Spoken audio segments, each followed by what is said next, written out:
Hi guys, Fog of Gaming here and welcome to Battlegrounds. Today I will show you all the tips and tricks that you need to get you on your way to victory. No more losing, only winning. Let's start in the very center of the map. This place is a gold mine. You will always find the best weapons here, so it pays off to learn this area by heart. Sure, in most games you will have to fight off a few guys in the first minutes, but you can make them do the heavy lifting for you. Try to find a decent gun and then take your time. Try to sneak up on the first enemy. By now he should have picked up some nice gear for you so you can steal it, so it will save you time from doing that yourself. If you're lucky and you arrived here at the same time as 4 other guys, then let them do their stuff. They will collect everything for you, and at some point they will start killing each other, so let them be. Don't interfere with their battle. All you have to do is finish off the last guy, and that's it. It's by far the fastest way to get your hands on all the gear that you can find in this place. The center of the map will always give you a good fight, and the better that you get to know this place, the higher the chances of survival. Plus, this place will set you up for the rest of the game, because you won't be needing anything else anymore. If you want cover, then the best thing to do is to wear a black coat and to lie down in the bushes.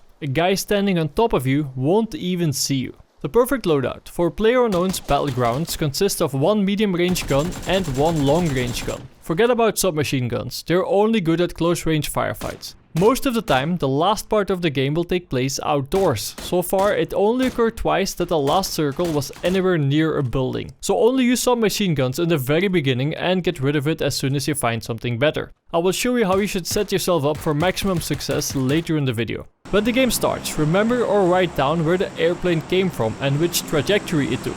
It's very important for your strategy.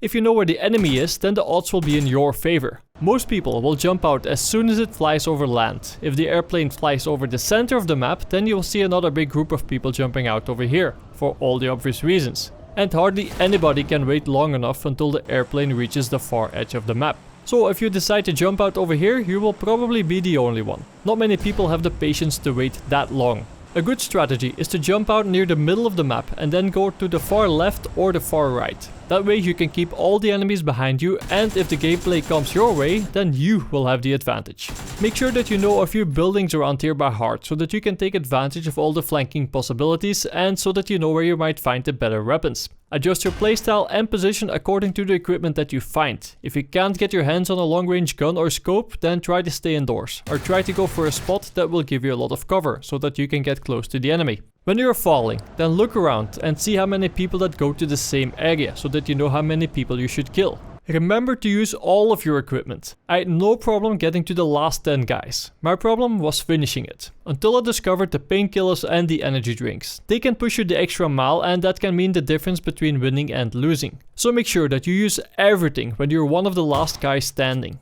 If the other guy has the advantage and he is able to fire the first shots on you and you don't have much cover, then use smoke. Sounds simple, but not many people use it. You can also use it as a distraction, because everybody will be looking at the smoke, not at you. If the guy in front of you landed before you, then chase him. He will stop somewhere to pick up a gun and he won't be thinking about defending himself. So use your fists to make your first brutal kill. On some weapons you will have the option to adjust the zeroing distance. Just forget about this feature completely, because it barely makes any difference. It will only make it more difficult for you to hit somebody. The bullet drop in Battlegrounds is pretty much non-existent. The developers made this claim themselves, and I managed to confirm this in-game. The amount that a bullet will drop is almost nothing. And with that I mean don't bother aiming above your enemy's head, because your bullet will end up missing your target. Just point and click, that's it. Be careful though, because you will still have to lead your target, but not by much. In the worst case scenario, when he is running from right to left, you will have to lead him by twice the width of his character. If you don't know who is shooting at you or where he is shooting from, then stop running as soon as he stops shooting. Usually this means that the guy can't see you anymore and that you're safe, for a while at least. If you're still in the early stages of the game, let's say more than 50 people are still alive, then feel free to use a car as bait. A lot of people will change their plans as soon as they see an empty vehicle, and this makes this a great opportunity for you to lay down your ambush. If you decide to use the vehicle yourself and the next play area is far away, then drive towards the center of the circle. The chances that there is nobody there are bigger than you might think. This will increase your chances of survival. The guys who don't have a vehicle will usually follow the outside of the circle, so that would draw way too much attention to yourself if you decide to stop over here with your loud ride, because you have no clue where the enemy is, but they all know where you are. If you're running and you don't have a vehicle, then try to use the free look to watch both ways, so left and right, and occasionally look behind you as well when you plan to stop moving for a while. Just make sure that you use free look so that the other guy has no clue that you spotted him. Don't worry too much about your handgun, it only matters in the beginning. 99% of the time you will find something better, so forget about your handgun as soon as you have a decent primary weapon. Now, how to set up yourself for maximum success. 90% of the time you will end up with 2 assault rifles. The ideal loadout consists of a main weapon that is good for close to medium range engagements. You should always modify your weapons accordingly. An 8x scope does not make sense for your main gun. A red dot or something similar is all you need. The other attachments that you equip should enhance your close to medium range killing capabilities. For example, an extended quick draw magazine is better than a quick draw magazine, and that is even better than an extended magazine. An angled foregrip is better for this gun because it shortens the transition time between hipfire and ADS view, so that you can bring up your scope more quickly. Also make sure that the firing mode is set to automatic or to burst. Your second primary weapon should be more suited for long range kills. It doesn't necessarily have to be a sniper rifle, another assault rifle is perfect. Set it up for long range kills. Here the 8x scope comes in handy and the 4x scope is good as well. Set the fire mode to single fire because you don't need auto or burst for long range kills. A foregrip or a vertical foregrip is better than an angled one, because it will increase stability and it will reduce the drift of the weapon when fired. Set yourself up like this and you will be the most versatile killing machine in the game. It will allow you to kill everything and everyone in normal firefights, and you still have the ability to make those long range kills. Body armor speaks for itself. The higher the level, the better the protection. But keep an eye on it, because it will take damage when you get shot, so it might be a good idea to find a replacement from time to time. Forget about your melee weapon. The frying pan isn't going to win the game for you.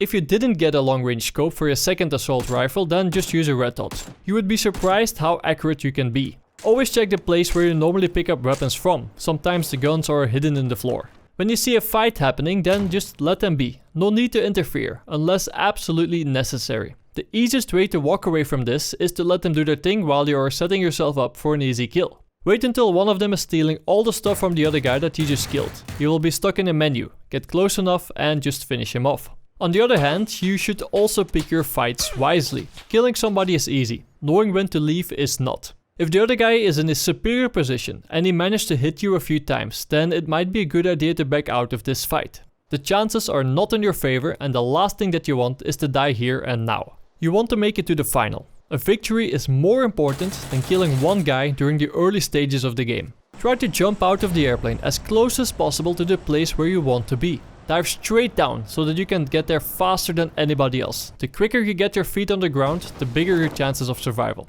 If another car overtakes you, then follow him, because he just made a crucial mistake. Just wait for him to jump out and just roadkill him. You won't have the chance to do anything. Remember that your car has a speed boost, so use it often but wisely. When you find yourself in the red zone, then make sure that you go inside the building, because it might kill you.